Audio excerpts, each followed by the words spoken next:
Olá, amigos, bom dia. Tudo bem? Tudo possivelmente bem. Paralelamente, numa economia que não é dolarizada, numa economia que tem muito caixa 2 e que mais ou menos 10% são por dentro e 90% por fora, no meu olhar, você não precisa concordar com isso, numa economia que tem muito de representação de trocas e não de negociação à base de créditos e débitos, numa economia que provavelmente ela se assemelha a uma economia de guerra e que nós temos dois orçamentos, o orçamento aprovado pelo Congresso Nacional e o orçamento de guerra, que inclui todos os tipos de despesas decorrentes do coronavírus.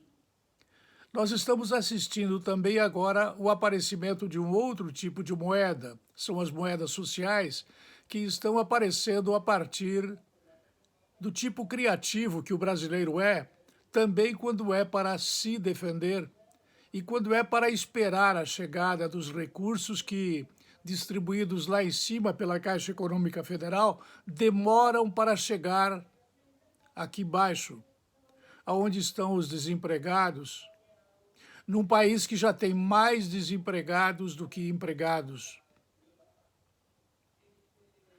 Não se ofendam, mas num país em que todos estamos divididos entre os empregados públicos que têm estabilidade e que estão com a geladeira cheia, e os empregados privados que não têm estabilidade e que estão com a geladeira vazia, e se não estão, é porque o governo que não rouba e não deixa roubar gastou quase 800 bilhões de reais para fazer circular algum recurso enquanto a economia se paralisa, ainda está se paralisando cada vez mais, na esperança de que ela se reative até o fim do ano. Essa moeda própria, impulsionada socialmente, ela tem a ver com vários nomes. Eu vou dar exemplos de nomes dessas moedas sociais que estão circulando, da mesma forma como antigamente se trocava charque por sapato, sapato por chapéu, chapéu por camisa, camisa por calça. Hoje, as moedas sociais estão circulando no Brasil com vários nomes. Vou citar alguns deles para vocês terem uma ideia de como é criativo o brasileiro.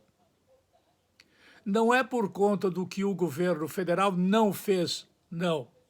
O governo federal foi determinado pelo Supremo Tribunal Federal de forma errada, de forma quase que criminosa, que o governo federal não poderia liderar nada que tivesse a ver com as gestões em relação à forma de coordenar atividades em relação ao procedimento para minimizar consequências do coronavírus.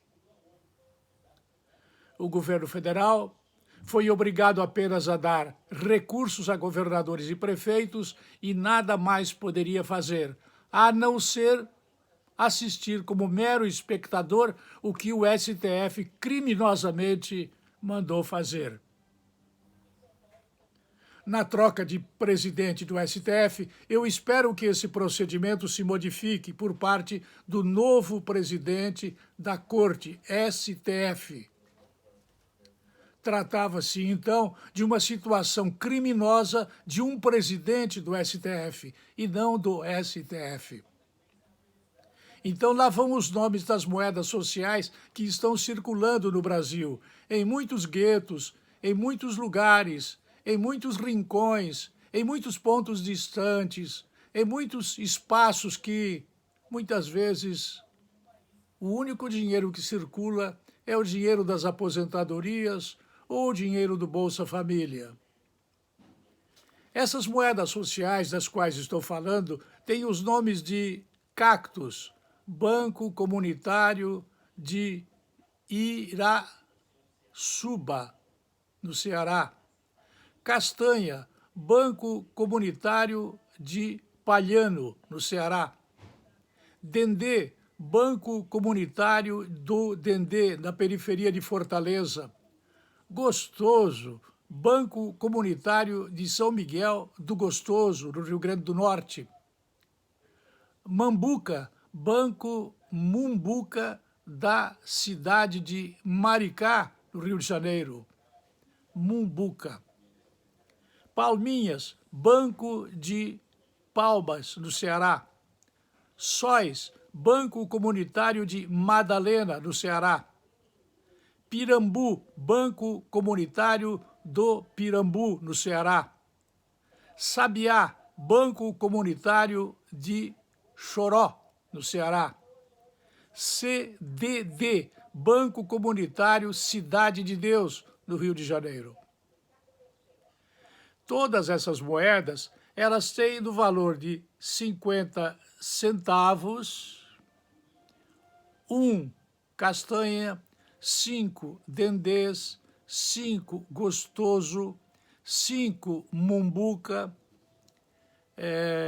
0,25 palminhas, 10 sóis, 0,25 pirambu, 10 sabiás, 10 CDD. Quando o novo coronavírus obrigou o governo do Distrito Federal a ordenar o fechamento do comércio e das feiras populares, a costureira Divina Maria Rodrigues Barbosa, de 59 anos, que eu não conheço, nunca vi mais próxima ou mais distante, viu desaparecer todos os clientes da cidade estrutural, bairro que está entre os mais carentes de Brasília. Brasília, a capital federal do Brasil, um dos lugares onde o pessoal do andar de cima do Poder Judiciário, do Poder Legislativo e do Poder Executivo, neste bem menor do que daqueles, este pessoal, trabalhador informal, se viu completamente dependente do auxílio emergencial do governo para pagar as contas.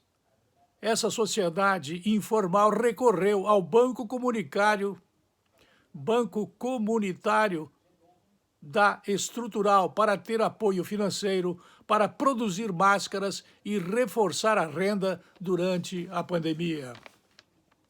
O Banco Comunitário ajuda muito a comunidade, faz o dinheiro circular aqui na cidade, diz a costureira. Entrei neste projeto do banco com 15 costureiras para fazer máscaras de proteção para o Instituto Federal de Brasília, IFB. Não vejo a hora de sair outro projeto para produzirmos agasalhos ou até mesmo lençóis para os hospitais aqui da região. Dona Divina, como é chamada, vive com o marido José Carlos da Silva, também de 59 anos, mas só ela conseguiu acessar o auxílio mensal de R$ 600 do governo federal. Como nasci em novembro, sou uma das últimas pessoas a conseguir o recurso. Sacar o dinheiro na caixa. E é bom que seja assim. O governo que não rouba e não deixa roubar, ele fez o que podia fazer, dar o dinheiro para prefeitos e governadores.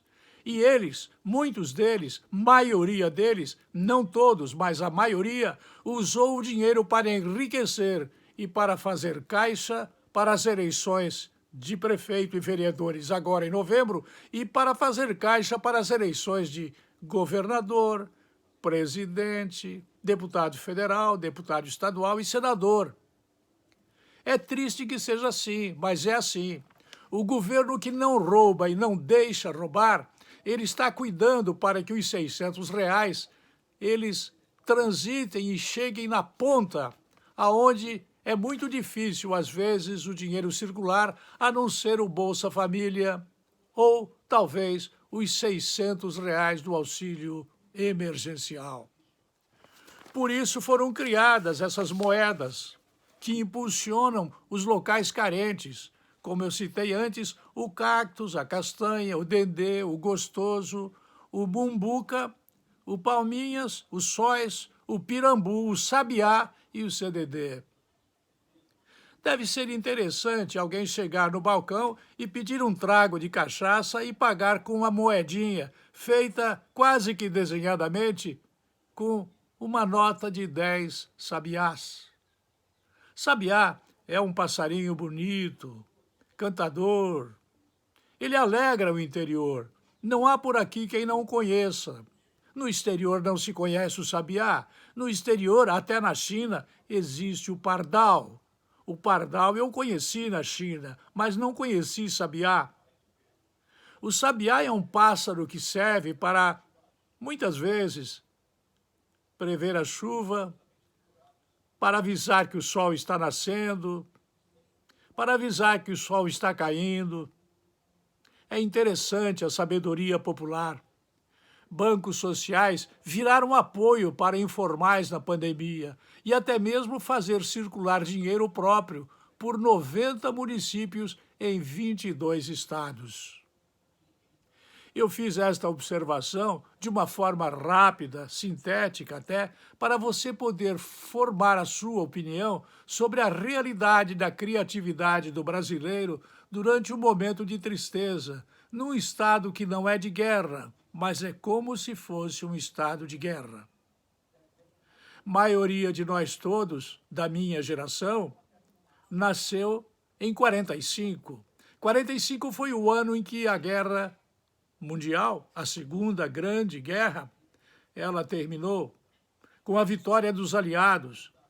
E quem conta a história são sempre os vencedores. É muito difícil você ver a história ser contada por perdedores.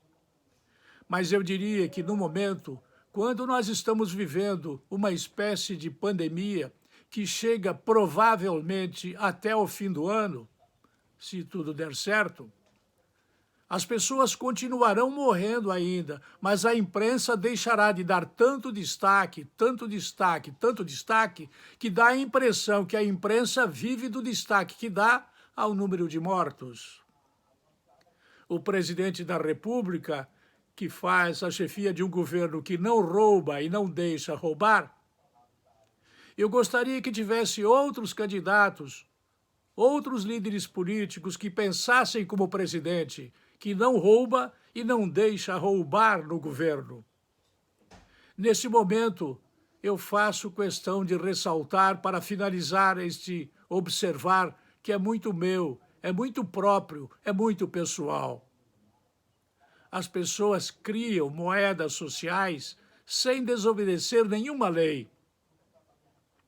Eu não estranho que, se tivesse que ir ao Supremo Tribunal Federal, alguém que emergentemente tivesse que impor uma decisão solicitada por alguém, por algum advogado, através de alguém que ficasse descontente com a criação desta moeda social, recebesse em contrapartida do STF uma decisão contrária aos pobrezinhos e aos coitadinhos que, para sobreviver na ponta deste imenso desafio que é viver durante uma pandemia, que é um estado que não é de guerra, mas que se assemelha a um estado de guerra, receberia uma sentença de um ministro qualquer, de um desembargador qualquer, de um juiz qualquer, contrária a essa moeda social que ajuda a distribuir o dinheiro na ponta dos benefícios, aonde os auxílios emergenciais ainda não chegaram, apesar de todo o esforço do governo que não rouba e não deixa roubar. Eu convido você a pensar sobre isso. Tudo o que nós queremos é que alguém na liderança de um país, de um estado ou de um município, não roube e não deixe roubar. E dê liberdade para a sociedade criar, como foram criadas essas moedas sociais em locais distantes, ermos, rincões muito distantes, até cantados por poetas do passado. A moeda própria é talvez um jeito de fazer a gente pensar como será o dia de amanhã. No pós-pandemia, todos nós teremos a chance de voltar a trabalhar com todo o denodo que o brasileiro tem. O convite vai. Temos que arregaçar as mangas e suar a camisa, trabalhar em dobro para ganhar pouco na iniciativa privada. A iniciativa privada não dá conta de pagar os salários altos, altíssimos, muito altos, 10 vezes mais altos do que os salários da iniciativa privada. Um político, dentro do poder legislativo, ele tem 2, 5, 12, 15, 18, 22 assessores. Enquanto muitas vezes um médico, um enfermeiro, ele não tem ninguém para ajudar no combate ao coronavírus. Um professor em sala de aula, desses professores que não fazem a cabecinha das crianças, os professores das universidades, eu falo desses bons professores que não são comunistas, eles não têm ninguém para ajudar. Poder legislativo, o poder judiciário, eles, na verdade, têm muitos ajudantes dos ajudantes dos ajudantes dos assessores. Um professor que ganha tão pouco, ele não tem nenhum assessor. Um vereador, ele chega a ter 22 assessores, como tem na Câmara Municipal de São Paulo, por exemplo. Florianópolis tem 13 assessores por vereador. Uma verdadeira indecência, uma excrescência, um ato abominável. Nós temos que reagir na hora da eleição contra essas excrescências, esses atos abomináveis. Nós não podemos continuar parados. Mas nós não devemos usar a força, a violência, a arma, a paulada, a facada, o tiro, o revólver, a espingarda, a escopeta. Não. Nós temos que continuar vencendo na força do voto contra essa turma que rouba e quer continuar roubando. Nós temos um governo que não rouba e não deixa roubar. Preste atenção nisso e vá ao voto em novembro com coragem e discernimento para que o Brasil possa se modificar. Eu volto logo mais.